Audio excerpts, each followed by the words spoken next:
I asked a lot, and hey, what's the definition of success and that stuff. He turned around and he says, hey, success, showing up is 50% of success. And I was like, man, I think the same.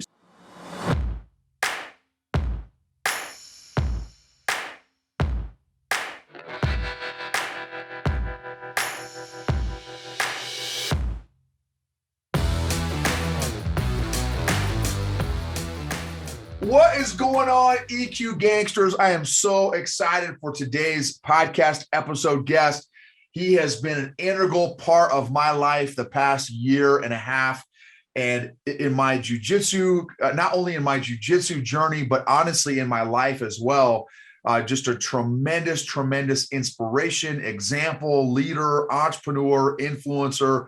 I had the opportunity today to interview my professor. So he is a 30-year jiu-jitsu practitioner. He is 20, and we'll get some more details once I bring him on here, but he has been a black belt for a number of years. He's a 4th degree black belt. He is a multi-champion in over the years. He's a high-level competitor and a successful gym owner. He owns Prime BJJ in Colorado Springs, Colorado, and just again, a phenomenal man, leader, example, and entrepreneur that I'm so excited to interview today and to hear some life lessons, some of his emotional journey that he has gone through in his journey through not only to a black belt, but even since he's been a black belt, some highs, some lows, some great lessons that we can learn and take away and glean from his personal story and example. For those of you all, this is your first time, thank you for either listening to our podcast, EQ Gangster, or watching our YouTube channel, EQ Gangster. And for those of you all that would like a supportive community to grow in and to grow your emotional intelligence, you can visit eqgangster.com/mafia. For those of you that are watching the YouTube channel, you can see I've got a sign that says EQ Mafia here, and then also EQ Gangster right here as well. So you can check out some of those resources, information as well. But I'm so excited. Professor, thank you so much for being willing to invest your time. I know you're going to be a big inspiration to everybody that has an opportunity to listen to this interview today. So, Professor, tell us about yourself. Oh, man. First of all, I want to thank you for having me here. Everything that you said about me, I can, just say likewise. I look up to you. We've talked about some personal stuff. Thank you very much for giving me this opportunity. I look up to you. Again, thank you very much. And let's try to do it our best way possible. I'm going to pour my heart out here, hoping that, even if I touch one person out there, I'm going to go to bed tonight more than satisfied. That's right. Yes, sir. Absolutely. So, Professor, tell us about your childhood. Tell us a little bit about your childhood and kind of what parts of your childhood made you who you are today. I think my childhood was a great time. Okay. That's when the influence of my grandparent started to weigh on myself so hard. Values, being surrounded by good people, no matter what happened outside. Always when I came back home, I had my grandpa, my grandma, and my dad with me. I think, I learned a lot about respect. My grandpa is old school. He raised me. I was living at home until 29 when I left. And always surrounded by family. I think family is your platform in life. When you have love at home, even though I grew up in a tough neighborhood, I grew up in Brazil, an underdeveloped country, great culture, but, I can't deny it was, not a very good place to be sometimes because of violence and stuff. But, as soon as I came home, whatever the influence outside was, my family's influence on me was greater. So that was the sweetest part. I still remember, grandpa playing with me. My grandpa is my mentor. You know what I mean? It's tough to talk about him. Right. Absolutely. Family was my platform in life. My grandma, That's grandma, my dad. So it was great. that's excellent. And what a tremendous platform you had, Right. just what you've done with that platform has clearly been tremendous. So that's neat to see that connection of what a great, and even though you grew up, like you said, maybe in a tougher part of Brazil, maybe that it was kind of neat what you said there, that your family, once you came inside your family, it kind of almost blocked out some of that challenging aspect of maybe your childhood or of the environment that you grew up in. Simple too. It makes me realize, from hindsight today, and like how much the simplicity helped me with happiness down the road nowadays. Like, you know what I mean? Like how much I miss that. You know what I mean? Right. Absolutely. No, that's a great point. So at what point did you start training Brazilian Jiu Jitsu, and why? So I started training Brazilian Jiu Jitsu early 90s in 1991, but it wasn't my first encounter with martial arts. So again, in 1986 or 1987, my grandpa, okay, after noticing that I was a very hyper kid, full of energy, and coming from a broken home. My mom and dad were divorced. So my grandpa, very analytic, a very loving person. He was like, like it's not even his fault. He needs an outlet, so he enrolled me into judo. And, I started young. I wanted to play outside. I couldn't really focus. The approach of my coaches at the time was too old school for a kid, not a lot of games and stuff. So I was like, oh, you know what? I don't want to do this judo anymore. And, I took a little break. Then later on, also influenced my stepdad, which was a jiu-jitsu guy at the time. And I think I've told you, off this story. He started giving me a hard time. He was, Carson Gracie Brown at the time. So he would always say, hey, man, what are you going to do if you take me down? Got to learn how to defend yourself, how to control your opponent. That's when I came to my family like, hey, I would like to give it a try on jiu-jitsu. And, all the hype, the beginning of UFC, Pride at the time, watching, Carson Gracie, Hickson, Helio Gracie, all of those big names, that made me want to try. So, and how old were you at that time? So when I started jiu-jitsu, it was like right in between 12 and 13. Wow. 1991, 1992.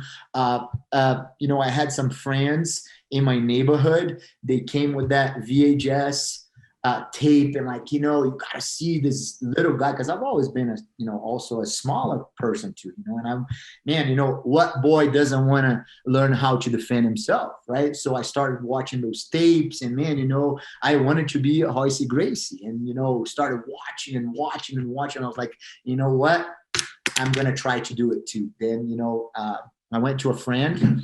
At the time, he actually sold me, all tore up gi. When I sold some patches, and I was like there, for my first class, which I think was the biggest step of my journey, the starting.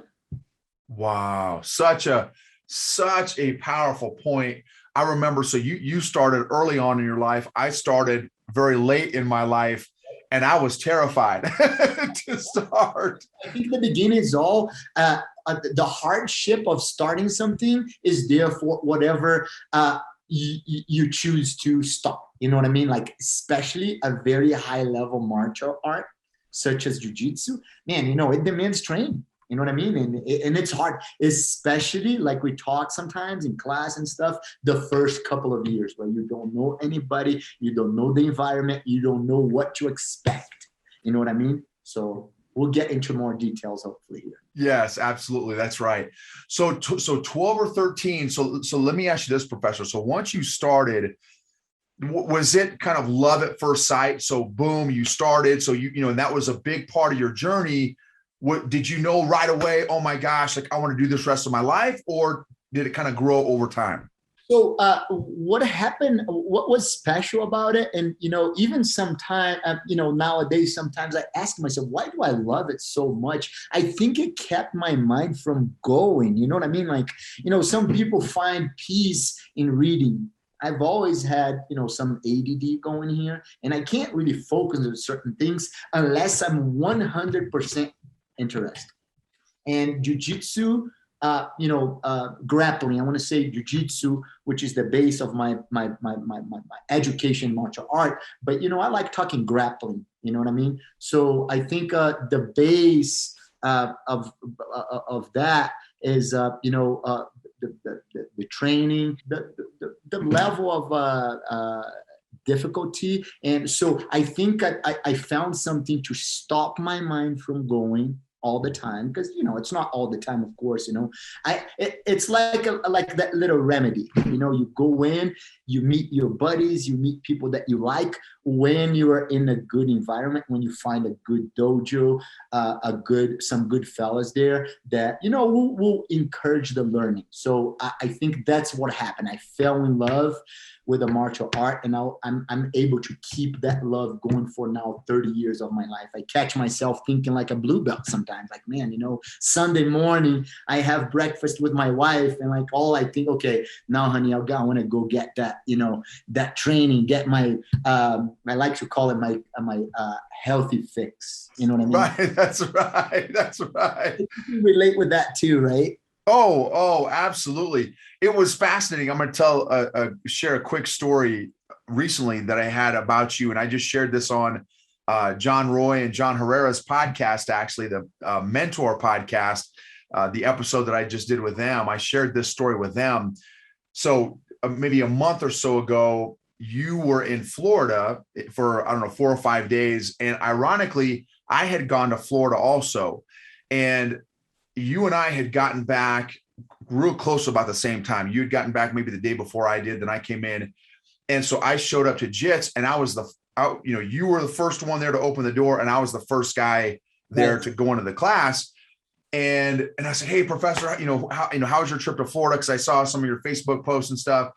And you said, man, it was, great. It had a great trip to Florida. You said, but it is so good to be back. And then you said, I just missed training. Right. I miss teaching. And I thought, man, this guy has been doing this for 3 decades, and he still loves getting on the mats and teaching and training. And it was just so neat to see that, because a lot of times when people have been engaged in something for 3+ decades, they could, it gets old and stale. But for you are just, it just seems as a 4th degree black belt, you are as excited about your craft as you were when you were my level as a little blue belt. And I think that also comes with the excitement of seeing my students learning. You know what I mean? Like I still involved in teaching the little ones, the Pequeno Samurai class, which are the little samurais. We like, Pequeno is little in Portuguese. So I like to see the development, like the kid gets there, those kids that need the most, you see the improvement, then you see the smile, the confidence in their face, and you have that fulfillment. I think it's not only for me what I do. I think it's what we have built at Prime together, the whole team, to see that environment. Absolutely. I mean? Absolutely. I do. Go ahead. Yeah. It's not only the love for the sport, but also the love of seeing other people taking advantage of the benefits of what we have. That's right. The impact of jiu-jitsu in somebody else's life. Because I step on the mat and I'm still excited. I don't even train. You know what I mean? Like some days that I have to take a break, but I still want to go there to, at least if I'm not directly adding as a training partner, I'm there to, hey, instead of putting your hand here below the elbow, do that cup grip above the elbow. Even, talking to a student about his day that day, that maybe it was, a happy day where maybe wasn't so happy. You know what I mean? Like adding as a, not at myself as, running the show, but adding a little bit. I think it's a very healthy environment, not only for, for me, or you know what I mean, like for whoever come in and are part of that 1 hour, an hour and a half that we are together every day. That's right. I do corporate emotional intelligence, leader development, consulting, and coaching. And one of the most rewarding things for me is when I see in one of my clients their, actual life transformation during our 1 hour session or over the course of a few months or, 3, 4, 5 months. And I'm sure it's very much similar. I tell my wife all the time and my friends that I talk to about jiu-jitsu, that for me, it's very much therapy. It's emotional, physical, mental, it's such a holistic experience, getting on the mat, socially and individually on so many levels. And the other thing that's just so fascinating to me is I'm getting ahead here in my thing, but I'll jump back to the questions here in a second. But the other thing that I love is I love learning. Like it's almost an addiction. Like I love learning. And in jiu-jitsu, it's like there's an infinite number of of moves.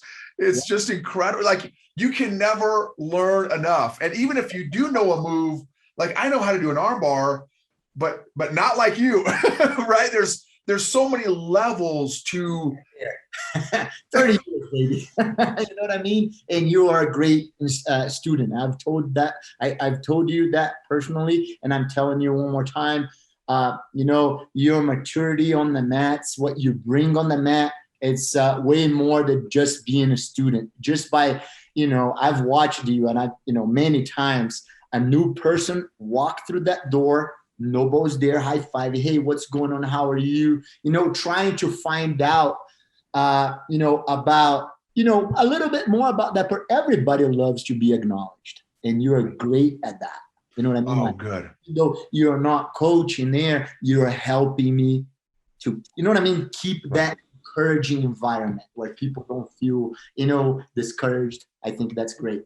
Oh, good. Well, because I remember, because I'm not, I am obviously way closer to the beginning of my journey than you are, right? You're 30 years removed from the beginning of your journey. I have some experience in martial art prior to jiu-jitsu, so we have to count that too. You know what I mean? No, that's a good point. Very similar. You know what I mean? Sure.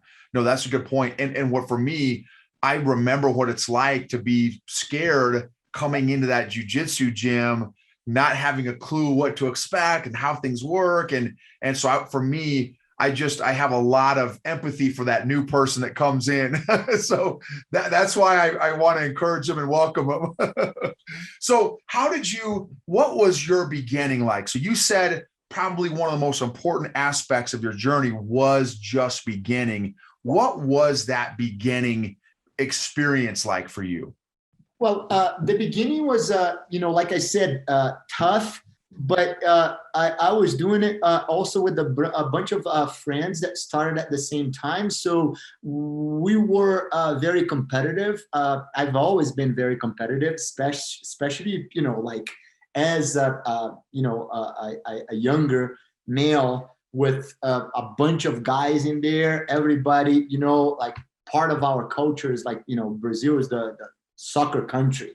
You know what I mean? So we love sport, whatever sport we're doing, competition. So, people making fun of me after, failures and stuff, not making fun, giving each other a hard time. So I think it was good. It was tough. It pushed me at some points, but, I do understand it's not everybody that work the same way. You know what I mean? So it was hard. I think it's the hardest thing that I've done in life. It was jiu-jitsu.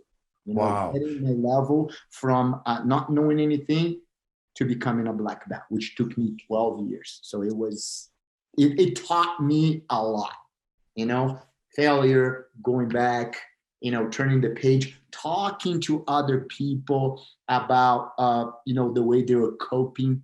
They were using their coping mechanism.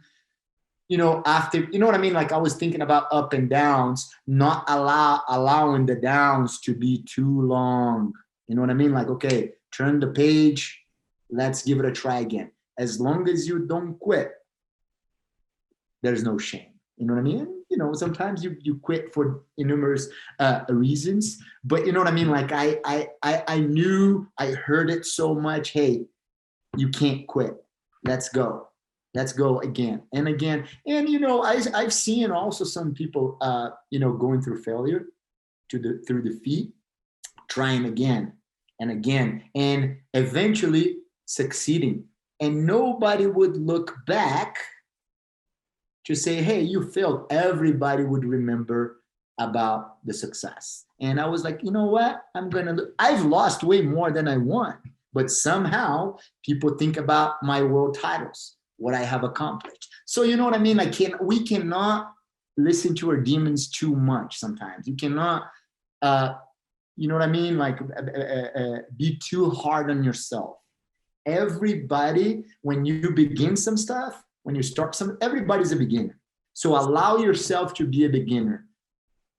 Search for sources to help you to improve, but allow yourself to be a beginner. You are not born knowing everything. Like we have so many different examples in life. So, and it's not easy to do that at the beginning. I understand that, but I think that was one of the things that helped me the most. Talking to people, you know, oh, you know, what do you do when you're here? Hey, you know, I still talk to a lot of the high level athletes, you know, speaking to Marlon Moraes and Edson Barboza, UFC, you know, top 10, you know, what it's like to be under that pressure. You're like, man, you know, it's undescribable. It's very hard. And, you know, they've been doing it their whole lives. They got to that level and they still struggle.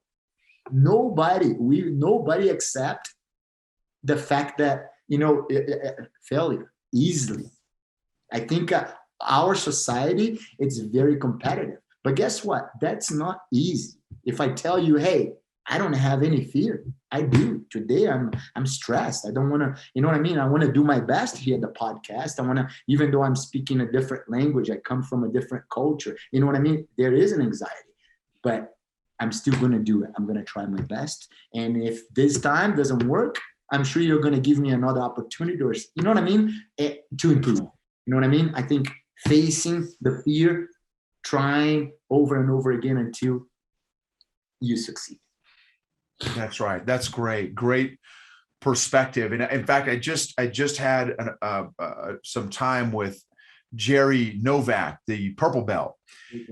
And he's going to be starting a podcast also very soon. And you know, we talked a little bit about that, some of those things that you just shared there, you know, just the perspective of how do we view failure, you know, and I think that's really important, because as a white belt, like you said, nobody starts jiu-jitsu as a purple belt. Nobody, right? In life, you know what I mean? That's right. You got to allow yourself to be a beginner. Yes, that's a great point. Allow yourself to be a beginner. And I think it takes a lot of humility. I don't know if I tapped anybody for the first 2 years. So, well, same here. You know, and there are diversities when you have a champion's mentality. And I'm not saying that you are born with that. This is learning. It's a workable like anything else. If you allow your adversities to be your teacher, you know what I mean? If you have an open mind, okay, I'm down today, but if I keep trying and, you know,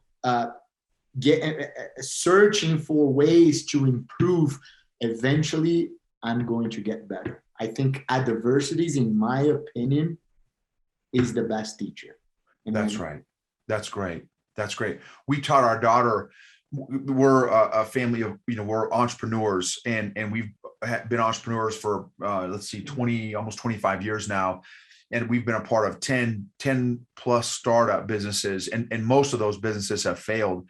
And we told our daughter when she was, you know, 3 or 4 years old, that we call it professor failure in our house. Right. So we almost, when she was a little kid, I would ask her for many, many years. I asked her, part of I call it bedtime ops. So, you know, part of our bedtime routine, I would ask her, you know, I'd speak to her in Spanish, mi amor, how did you fail today?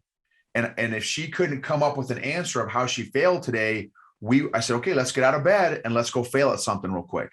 Let's go fail at something. And because I wanted to reprogram her mind from that failure is bad to failure is a professor. So then once we fail, okay, and then I show her too, hey, Amor, this is what I failed at today. And here is what I learned from that. So not looking at it as I'm a failure, but that it's an education tool. It's part of my education system. So that was a great point. That I think if we have that mindset in jiu-jitsu, that failure is a learning, just like, okay, I got armbarred, in this role. Okay. So what did I do? How can I learn from that? Okay. So I need to make sure I keep my elbows tight. Like you always say, the T-Rex arms, keep those arms tight. Okay. Well, that's that. How did I learn that? Because I got armbarred 100 times. So now I keep my arms in.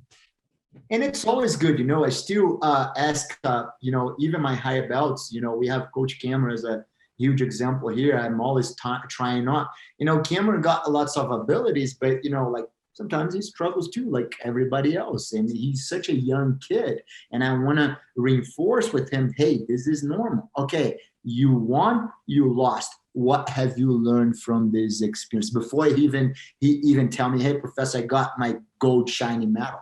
Okay, you got the gold medal, but what have you learned? Even if you're learning a little bit more about yourself, which competition for me is, an area that's totally unknown, especially at the beginning. You will find out a lot about yourself by exposing yourself to that. So every time he finishes a match, especially if his last match in a competition, I say, hey, what's going on? How was the competition? Tell me before you even tell me results. What have you learned? So you have to try to build that pattern. You know what I mean? Like, okay, I want to make sure that I'm not here wasting my time. Let's make sure we're learning from the experiences and bettering ourselves to one day eventually become the best version. I think this is the most important thing. Love it. Love it. And that's something that, and I said this too on the Mentor podcast with both Johns. Right. One of the things, and there's many, many reasons why I appreciate you so much and respect you so much. But one of those, and I told them, I said, because they asked, who are some of your mentors? And I said, well, one of my current mentors obviously is Professor Marcelo. And I said, the reason why is like, number one, you have achieved mastery in your craft of Brazilian Jiu Jitsu, but you haven't stopped learning. Like you still, like I watch you talk to Professor Adam, Wheeler and Professor Herrera and Professor Tim. And okay, well, how about this? Or, okay, how do I do this? Or like, you're still teachable, even though you've been doing this for 30 years or 4th degree black belt. You have that learning mindset. There's two types of mindsets, a fixed mindset and a growth mindset. And you have that growth mindset. And I love that. That's one of the many things that I love about you is you haven't, arrived. You don't walk around like, oh, I'm this big bad guy. I've learned everything about jiu-jitsu and there's nothing else to learn. You've stayed humble. How have you stayed humble? I think when you have that mentality, and I wasn't like that, maturity brought me a lot of that. So if I look back at myself, while I was going to college and I was a full-time athlete at the time, I was very arrogant. And that locked a lot of doors to me. And I think this is what I was saying. Life is always teaching us. Hey, you look within yourself. What have I learned? How can I improve? So things that later on in life, I'm a 43-year-old, and I've been way more teachable, coachable after 30. After hitting my head against the wall. You know what I mean? Like, hey, if I don't make a change within, I'm not even going to get to the level that I always dreamed about, because you can't get there by yourself. One, you need a team. You cannot do anything. I mean, this is my opinion. you cannot do anything by yourself. You need other people. You need other people that have been through this longer than you, so they guide the way. Of course, I'm a big believer into putting your own touch, your personal touch into whatever you're doing, but you need other people asking questions. Hey, different style. You just said, I have crafted, jiu-jitsu, but not in every area. There is a lot of other areas that I can improve. And I try not to do that only in jiu-jitsu. I also try to do that in my life, learning another language, adapting to a culture, trying to become more of a world citizen than, Colorado Springs, Rio de Janeiro, Abu Dhabi, Dubai. You know what I mean? Like, I want to be able to live in our culture, you know what I mean? Like, adapt to be able to, hey, wherever I go, it's going to be home to me, Right.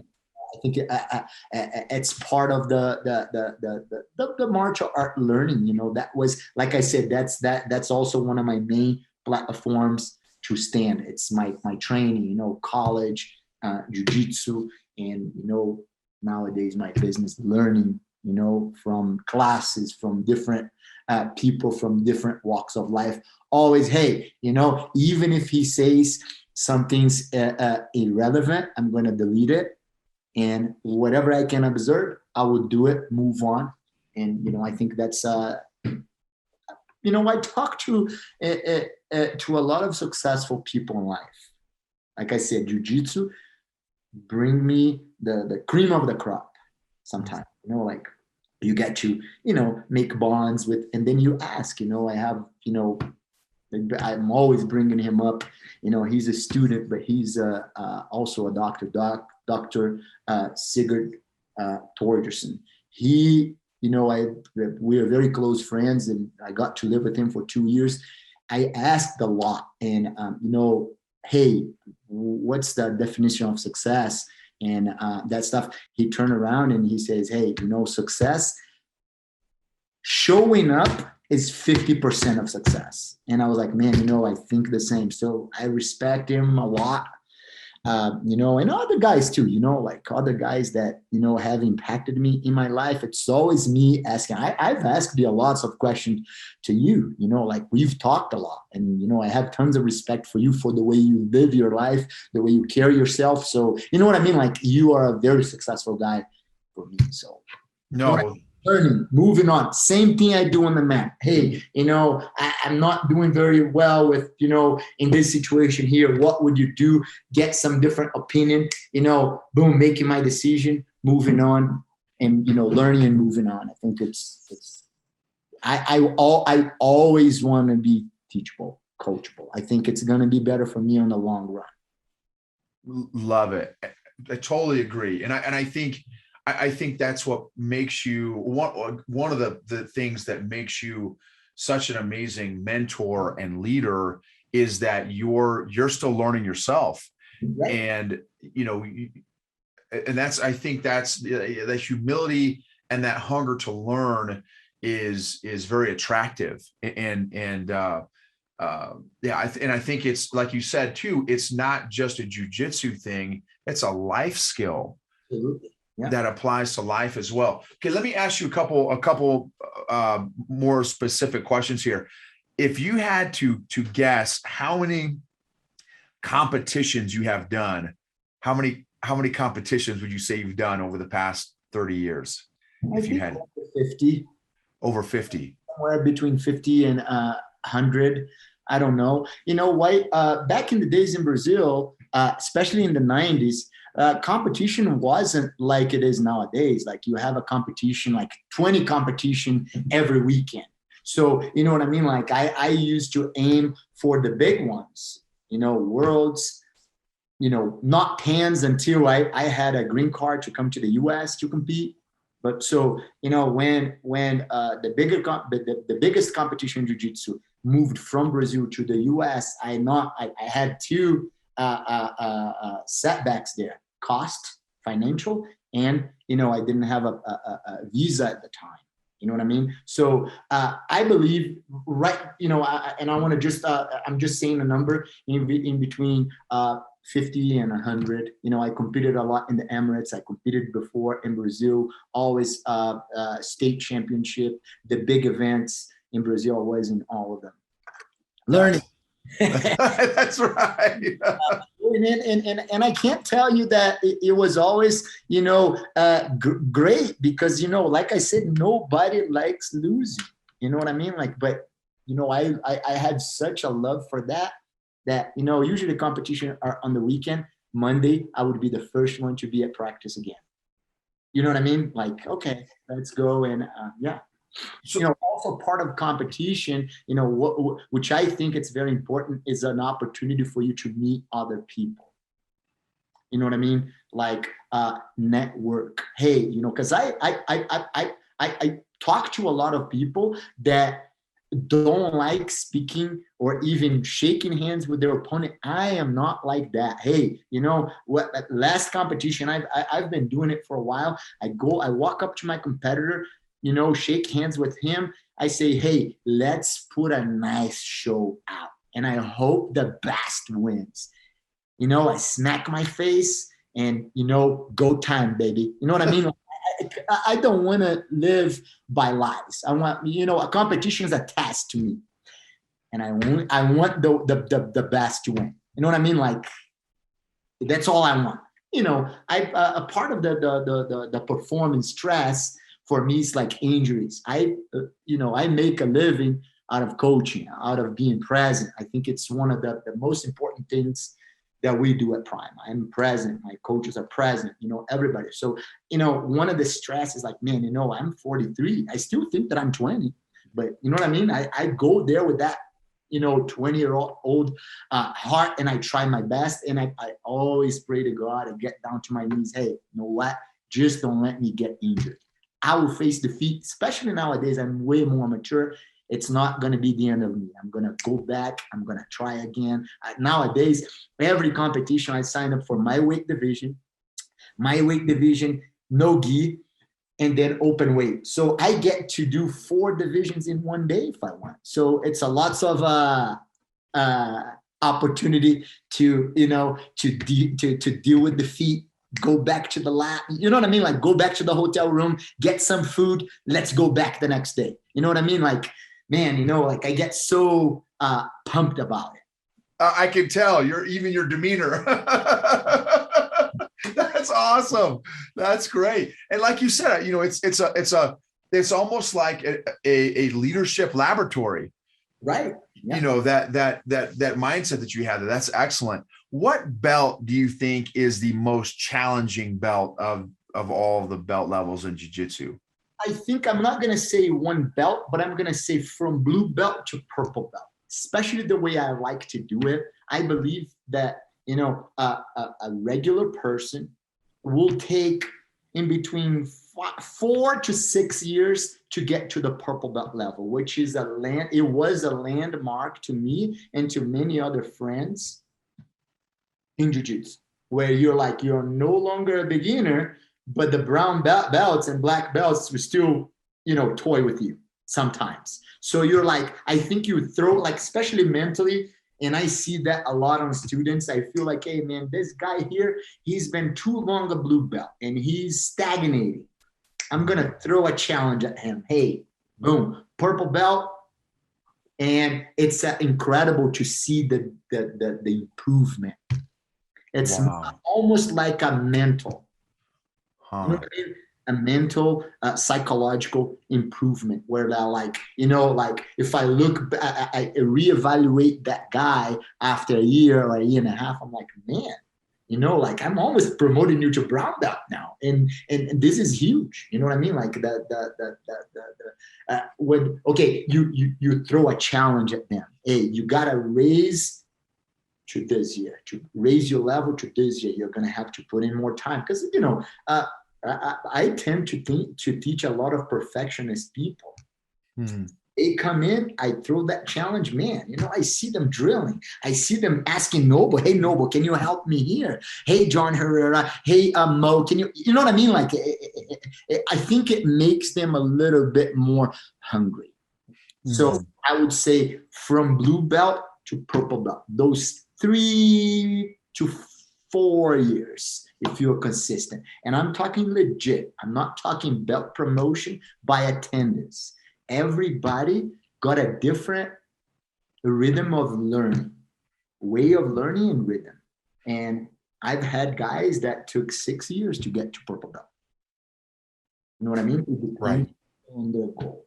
Most people that, you know, we attract the charges, right? Like the personality. Most people that trains with me, they are not too worried about the color of their belt. They are more worried about learning the technique and mastering it, which, you know, I do great with that. That's another thing that I love about you and how you do stuff. Because for me, I would be happy wearing a white belt around. For me, I want the skill, I want the mindset and the personal growth and development, and also to become a better training partner as well. I don't care what the belt, that's not why I do this, right? So I love it that's not why you do it either. You know what I mean? And it's been neat to kind of see how you do that. But that's an interesting thought too. I've never thought about that from that perspective, that sometimes, because John Herrera had asked John Roy asked John Herrera, what was it like getting your black belt? And one of the things that Herrera said was, he said, you know, I was nervous and I didn't feel like I was ready for it. And John Roy said that's exactly how he felt when he got promoted to purple belt. You know, like at each level, they both said, like, I didn't feel like I was ready for that particular level. And I'm going to make a link on what we were talking about before, being coachable. So you're talking about a very, very high level grappler, a perfectionist, John Herrera. You know, I'm biased to speak about him. He's like my kid. I've known him ever since he was 19, 18. He's always been very hard on himself, dealing with anxiety and this type of stuff. So he tends to be like that. So I think it's also great to him because he pushes himself to do it legitly. I have never seen a person that's legit that when they got their black belt, they thought that they were ready, except for the icons of jiu-jitsu guys that made it to black belt, winning big competition with less than 5 years from white to black. And nothing better to back you up if you are going through that speed, 5 years, by having competition, high level competition backing you up. But every single mentor that I had, I asked him, hey, what was it like? Like, you know, my professor, Professor Suyan, is going to be teaching a seminar. He won Brazilian Mundials, Worlds as a brown belt, and he disappeared from the gym because he didn't want to get promoted to black belt at the time. That's the story that he told me. And I'm like, man, you know, like I look up to that guy. It's one of the best competitors that I've seen competing, you know, in jiu-jitsu. In every level, adults, masters, and he's always, you know, at the podium. And, you know, and that is the same feeling I had. I was like, man, you know, I don't want this black belt. I mean, I will have a huge target, but you know what? I've always been very driven by the passion, and I knew that was going to grow into that. But you know, it's a challenge. It's a challenge because we hold a black belt to like such a, you know, that high level, especially in jiu-jitsu, we see, and you know, hey, who am I to be at that level? But if you keep working steadily, using your adversaries to get you there, you're going to get to that level too. It's a matter of time. Some people get there earlier, faster, and some people would take longer. As long as you don't quit, you don't stop, you have that drive to keep going, you get there. And John, and I can tell, you know, John Roy is going to be the same, you know, Jake, yourself, like nobody's going to feel like they're, you know what I mean? But this is a good thing. Right. That's right. What have you found to be some, you know, maybe one or two of the biggest challenges along your whole journey that you've had to face and overcome? And how did you overcome that one or two of those big challenges? Well, Noble, I think the main challenge was living in three different cultures.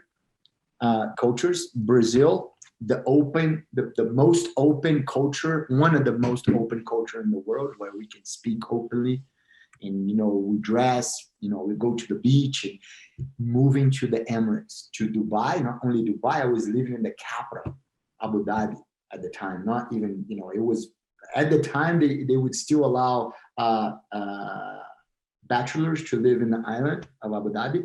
I was there, coming from Brazil to Rio, going into the Emirates, living in, the Muslim culture, Arabic culture, and adapting, respecting the differences, and especially molding my teaching style to that culture. So I think that was one of the hardest, because you can be misunderstood, like culturally misunderstood.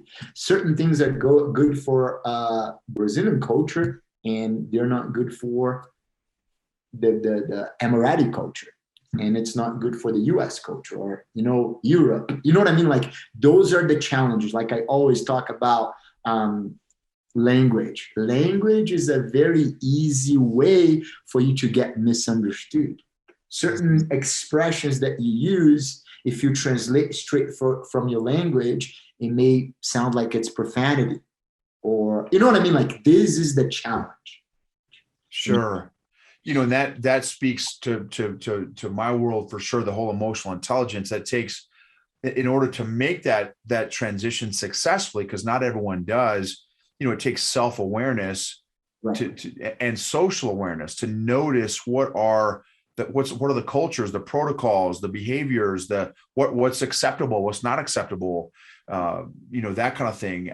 How do you behave? How do you handle yourself? How do you interact with this person or that person, and do it in a respectful way to that culture? You're right. Is definitely can be a very sensitive thing that many folks can mess up, again, if they're not self-aware and socially aware. So that's really interesting. Come across like, I'm a very impulsive person. I'm like, it's easy to know what's going on through my mind. I feel like I'm an open book. I don't get used to, you can change the focus of something, you know what I mean? Like when you're talking, not to focus it so you don't go into that subject. But, I like talking openly.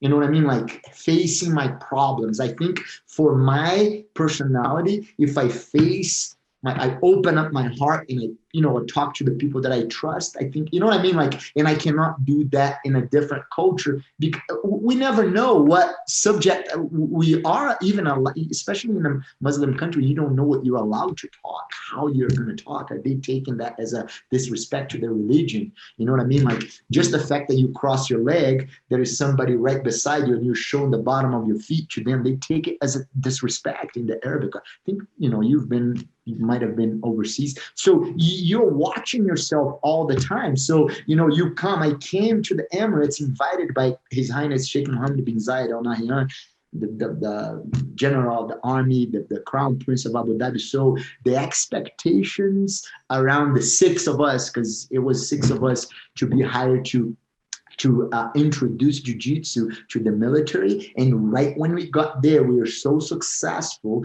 that, His Highness Sheikh Mohammed and Sheikh Tahnoon, which is the chairman of the ADCC, the owner, the big boss of the ADCC, he said, hey, I want these guys to introduce jiu-jitsu for the kids from 5th grade and above. And I was like, man, like all of a sudden we're like hiding, getting coaches to come from Brazil. Like we hired, nowadays over 500 families of black belts are over in the Emirates, and it started with the six of us. So, you know what I mean? Like it was hard because the pressure was me, like, man, I can not only just save my life because I came from a very poor background. It was the opportunity of my life where it seized everything for me, like my passion, what I believe in. Okay, I cannot mess this up. So I had to not change my personality, but be very careful. Like going back to the question, what was the challenge? It wasn't on the mat.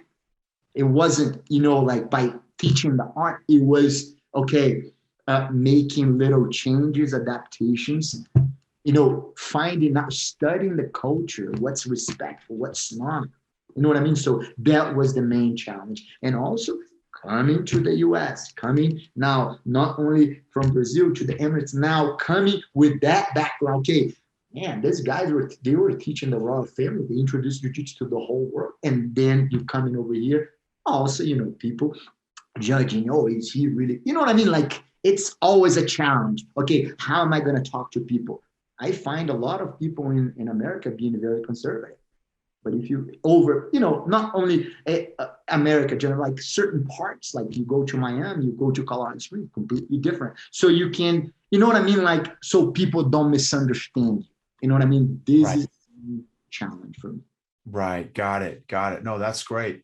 That's great. And on the other side of that, what have been maybe one of your top one or two highlights along your journey? Well, my highlights as athletes was being, as a brown belt,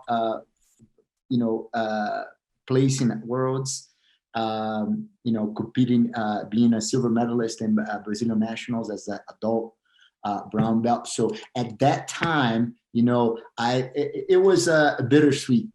I got my opportunity as a fresh black belt. I got my black belt in 2005. Graduating from college, and then in 2007, I had been competing only like less than 5 times as a black belt in Brazil. Then I got selected to go to the Emirates because my professor was already there, and then he invited me. Hey, I got an email. I didn't even have an email at the time. But he was like, man, you got to open an email. I have an opportunity for you. Then he sent me an email. I was like, man, pinch me. Am I, dreaming? Okay, I got a job for you. You're coming to the Emirates. You're going to be teaching with me. And I was already like, man, pumped. Like I was really excited because like he had been traveling way before than me. Then, man, now I got the opportunity. Then I had to kind of like let go a little bit of the athlete, the egocentric athlete, because there is only one number one, right? Only one gold medal. Now it's more like, hey, you got to make that change to being a coach. You know what I mean? Then I landed in Abu Dhabi in 2007. They were waiting for me at the airport. They put me in a 5-star hotel. I had access to palaces, and, I was teaching private lessons to important member of the government. And I was like, man, this is great. So my highlight, the highest of my life, I think it was from 2000 in jiu-jitsu, especially 2007 through 2011. 4 years there, I stayed there, and, had connections. I made connections there that opened doors in the US for me. Renzo Gracie, Zé Marius Perry, Carlos Santos, Suyanka, like the opportunity to get closer to those guys. And not only that, having the Russian national judo team training at the Abu Dhabi Combat Club, having the opportunity to learn different martial arts such as grappling. I've always been in love with grappling more than anything. Greco, freestyle wrestling, and judo, sambo. So I was exposed to that for 4 years. So that was the highlight of my whole life. Like I think about a moment, like, man, I still remember taking pictures at the lobby of the ADCC. I had been, watching those big events, from Brazil. And I was like, man, one of the head coaches of the ADCC, how cool is that? And I was like, and like I said, I'm a perfectionist. I was like, man, I'm going to rise to that level. And I just threw myself into like a confinement training, a training camp of 4 years. Every opportunity, hey, who's going to go pick up the Renzo Gracie from the hotel and bring him to the hey, I will go. Hey, I'll do with my own gas, my own car. So, like Hanzo was borrowing like my rash guard, my stuff, and hey, take it home and wash it, bring it back clean tomorrow. So little things that, you see the opportunity, not because you want to just take it for you to grow. I think that the drive, the passion was there, no matter who I had to drive from the Dubai airport to the ADCC, because they had hotels, and always when there was a big event, then we start the World Pro, which is a Abu Dhabi competition also that, my former boss, Carlos Santos, and my former partner, Prime, we're both founders of Prime. So there was a mission that he needed to be done. And it was, not only on the mat, but outside of the mat, he would send me because he knew that it was going to get done.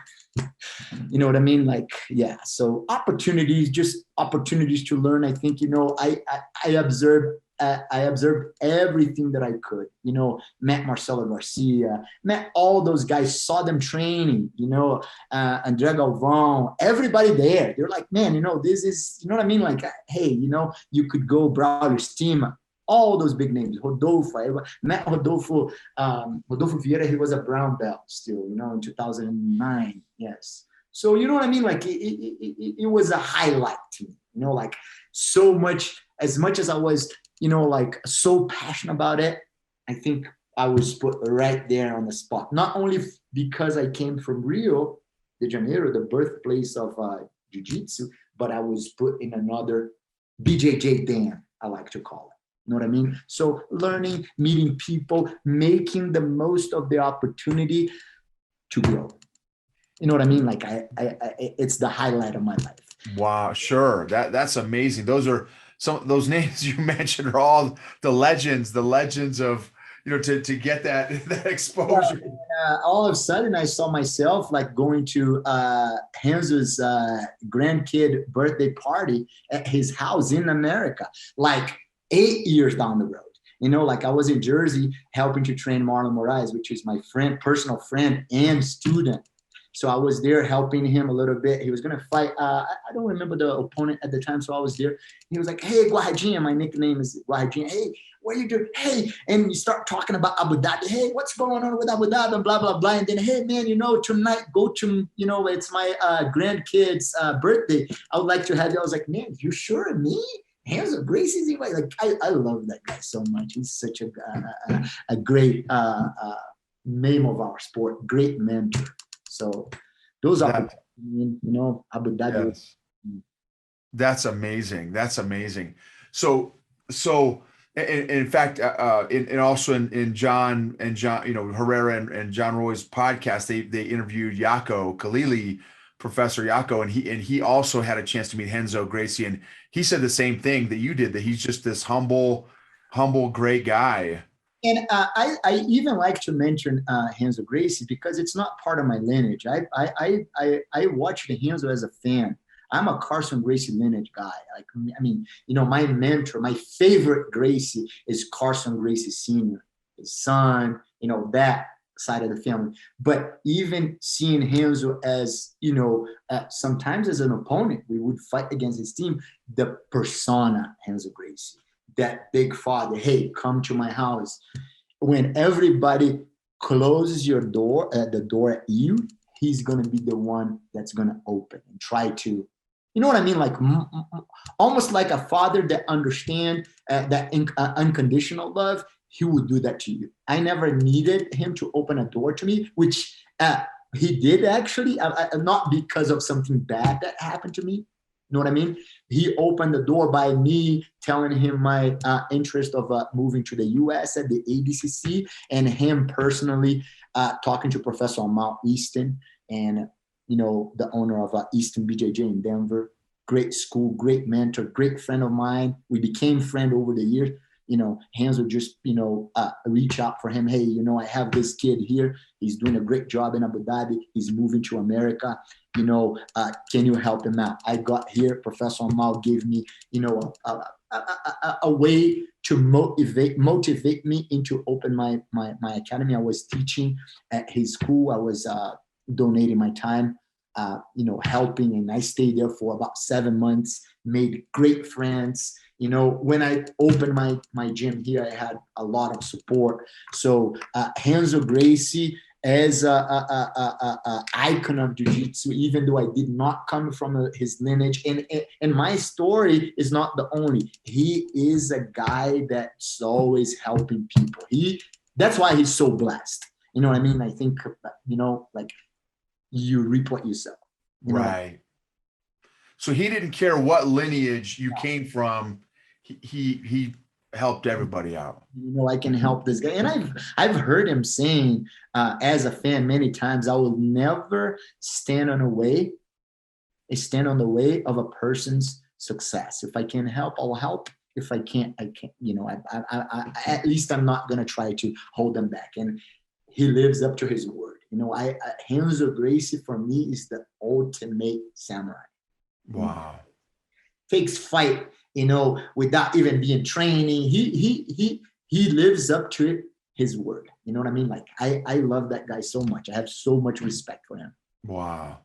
So on that, what are some qualities, and there's so many great emotional intelligence lessons that you have shared that we haven't overtly talked about, but they have come out through everything that you've shared.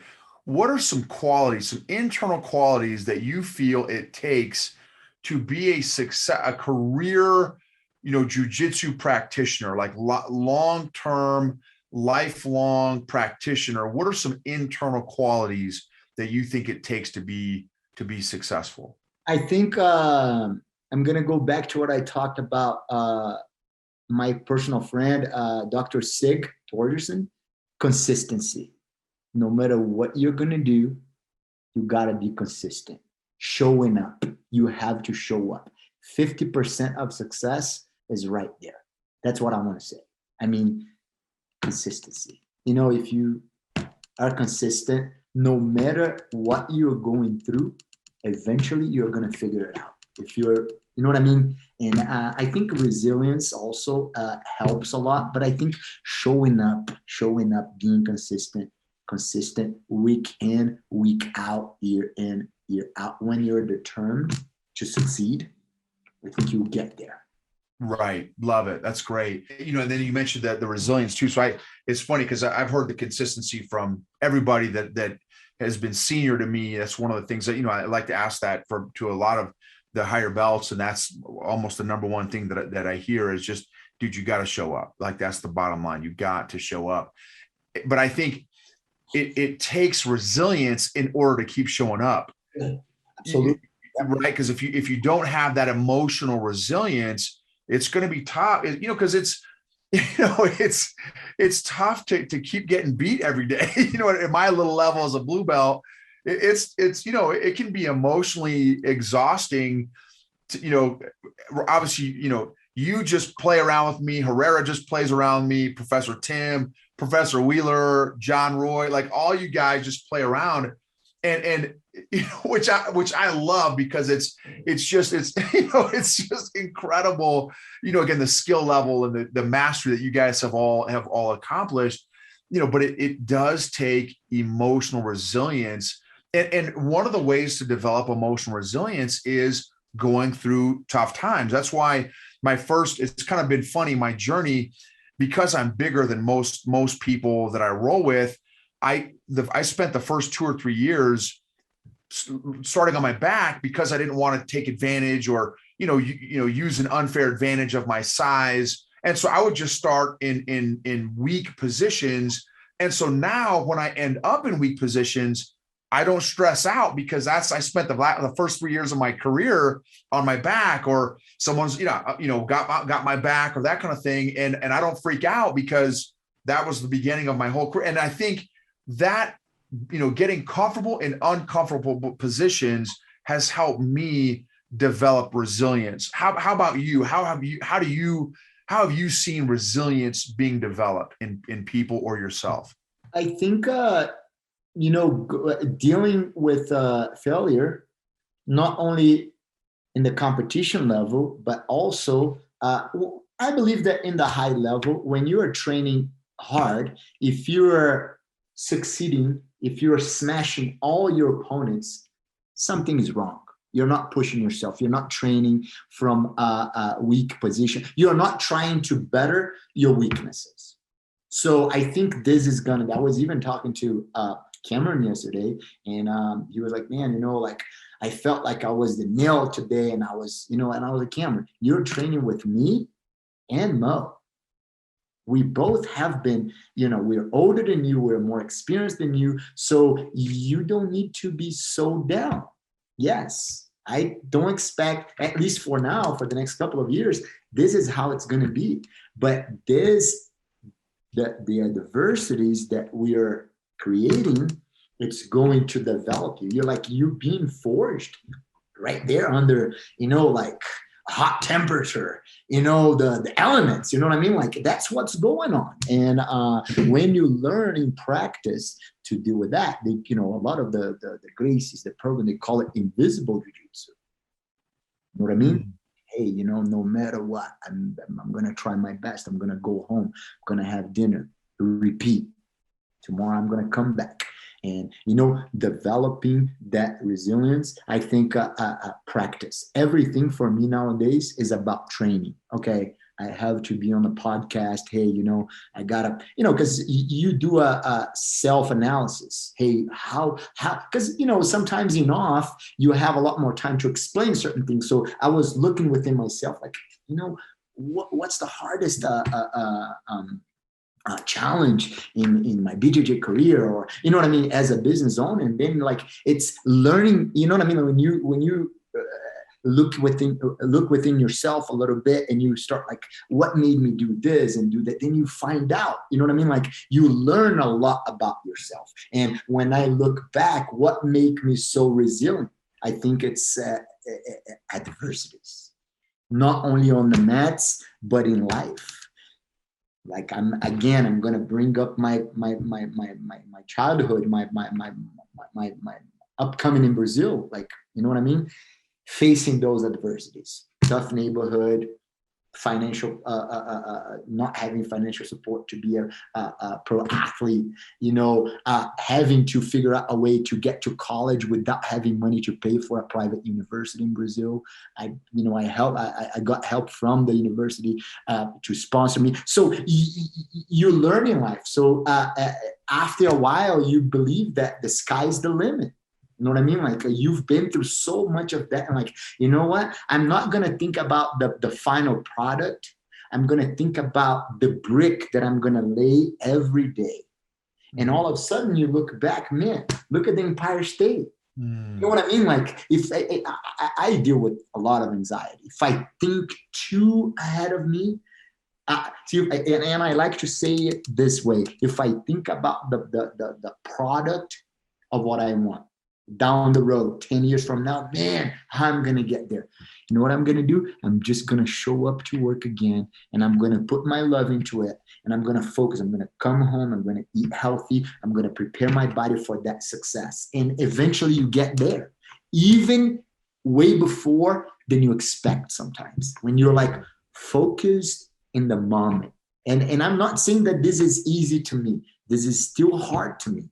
But I try to say, hey, today I'm going to go on the podcast and, I'm going to try to inspire some people out there. You know what I mean? Like one day at a time. And I said yesterday, I'm going to be at lunch class.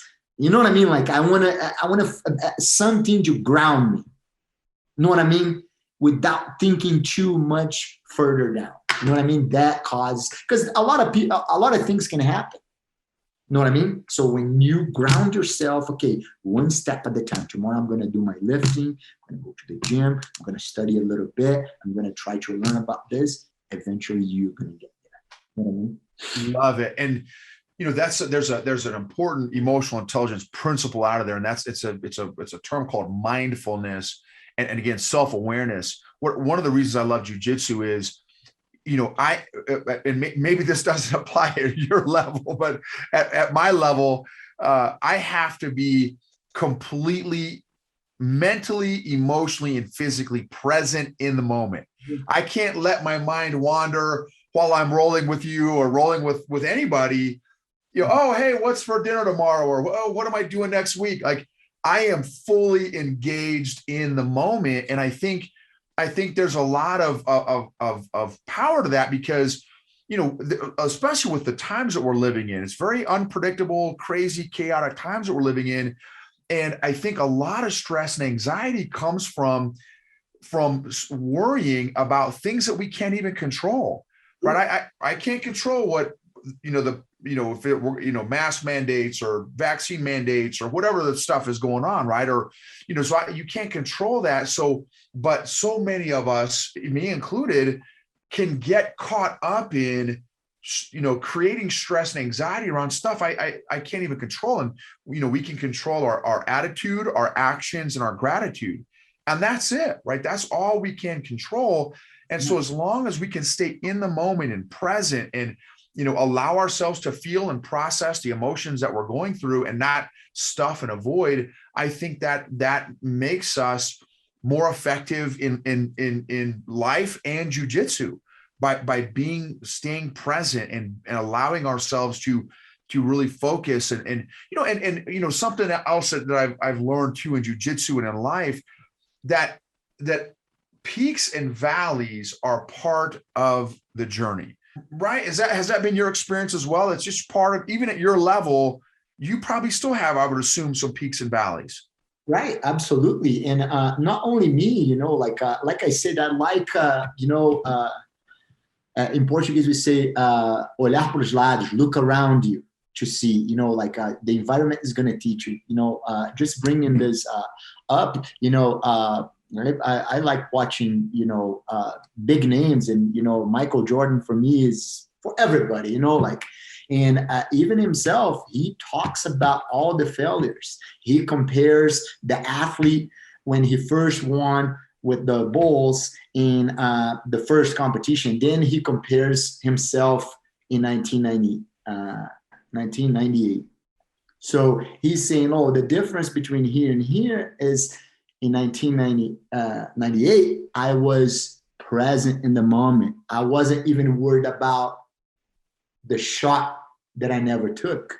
You know what I mean? Like, when I get there, I will think about that. You know what I mean? Like, that's the big thing that I took from, watching him talking about it. Like, if an athlete of that magnitude struggles with that, and he's, making an effort to be present in that moment, like, who am I? You know what I mean? Like,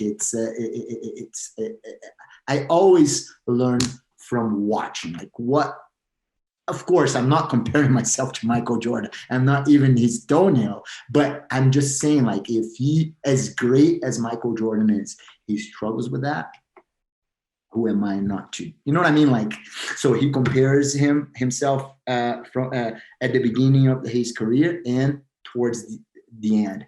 The thing that played the most, the factor was that in 1998, he was a lot more mature.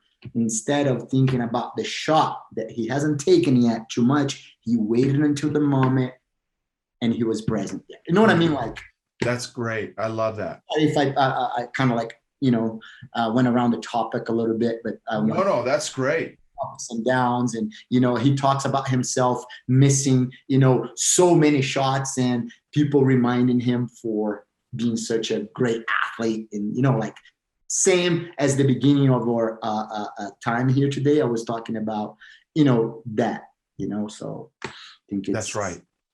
Well, and I think, so here's one of the enemies I feel like of life and even jiu-jitsu is when we're not present, when we're not mindful and kind of present in the moment, that can lead to complacency. And I love all different quotes. And here, one of my favorite quotes is, on the heels of comfort is complacency, and on the heels of complacency is destruction. That if we allow ourselves to get complacent in an area and not present, that can lead to pretty tragic consequences in our life. So one of the questions is, what areas of my life am I getting comfortable in or complacent in? Because the next step could be destruction. And I need to, in my faith, in my marriage, in my finances, in my parenting, in my jujitsu, right? Where at in my life am I comfortable? Because very close behind that could be complacency, and very close behind that could be destruction. So staying, forcing myself to stay present, to stay engaged in the role that I'm in that moment, in that challenge, be present. And like you said, I love that, observe, look around, what can I learn from where I'm at right now, being present as possible. So Professor, any final comments here, kind of wrapping up, any final comments, final thoughts, final insights that you would like to share with the audience about life, about jiu-jitsu, about things that you've learned, how you've grown and changed as a man or leader? Any final comments that you'd like to share? No, I want you to pick one of these here. If you want me to say something that, you want me to think about here, to wrap up, I'm open. I'm going to let you pick that. Okay, perfect. So as somebody who, probably more than just about anybody that I know, because one of the things I talked a little bit about this topic to John Herrera and John Roy. Mastery is not as a big of a emphasis today as it used to be back in the days. But where you can find mastery is in martial arts. You find people that have pursued something for years, like yourself. So from somebody who has mastered something, from my perspective, has mastered something, more than anybody that I know personally. Now, like you said, you named a bunch of other masters of jiu-jitsu, but for me, you're one of those as well. From your perch and perspective of somebody that has really invested, 70, 80, 90% of his life mastering something, a craft like a grapple art like jiu-jitsu, what are maybe have been, again, just kind of wrapping up some, maybe one or two of the biggest life lessons that you would want to pass on to somebody else, even if they don't do jiu-jitsu, just a life lesson that you have learned from somebody that has mastered something, spent 30 plus years, blood, sweat, and tears into. What could you pass on? I think it's not going to be easy. The first thing, if you want to master something, if success was easy, everybody would be successful. Who doesn't want to be successful? But are you willing to pay the price? Pay the price with timing. When everybody is partying, sleeping, hanging out, on vacation, are you willing? Because that's when it matters. If you go, if you study from, 8 to 3, everybody's doing that. I think you're going to get ahead when nobody's working. So you got to find the extra time to put in to get yourself ahead. You know what I mean? And I think when you do that with first thing in mind, ethics, working ethics, respect, loyalty, surrounded by family to support you. Family is very important. Okay, I made a little note here. Sportsmanship, all the things that my grandpa was very influential on me. Like the base of everything. I took all of that knowledge. And, one thing that I would say about myself, I'm a hardworking person. And go to work. Again, ground yourself. Think about one little brick at the time, one step at the time. Don't think about the product of the journey. You're going to get there. You're not even going to realize that you're there. But stay true to what you do. You can cheat everybody, but you can't cheat yourself. You got to go to work. Believe in what you're doing one day. Whether people believe in you or not, it does not matter. If you believe in yourself, you have working ethics, you will end up getting there. And that, I think this is the main, more like a broad piece of advice. You know what I mean? Like, no matter what it is, you got to go to work. It's not easy. Success is not an easy thing. can look around and see how many people successful there are out there. You know what I mean? Like everybody want to be successful. Are they willing to pay the price? Are they willing to do the right thing? You know what I mean? Like those play huge, you know, getting there to the product, going to work, you know, doing what's right, even when nobody else is watching, I think. That's great. I've heard it said before, there are no traffic jams on the extra mile. Absolutely not. Exactly.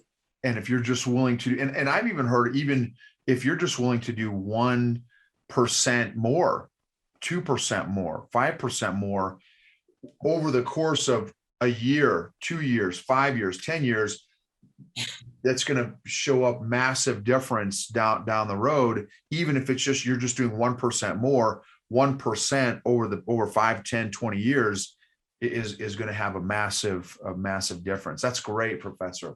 Well, thank you so much, Professor. This has been phenomenal. So excited to share this podcast episode with all my friends and everyone that's listening and watching. Thank you so much for your time.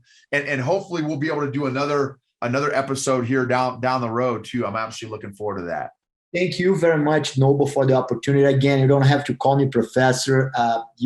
You know what I mean? Like I appreciate the respect, but I feel like we're friends more than anything. And this wasn't like, I'm coming here with an advice for everybody, something that, I'm 100% sure. Of course I back up everything I say, but I'm here just to share a little bit of my life. I'm not here as a icon of jiu-jitsu or anything. I don't want to put myself in that position.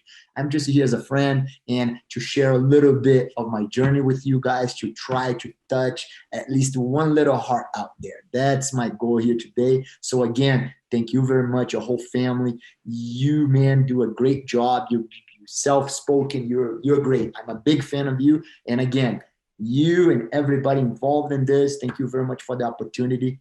God bless you guys all.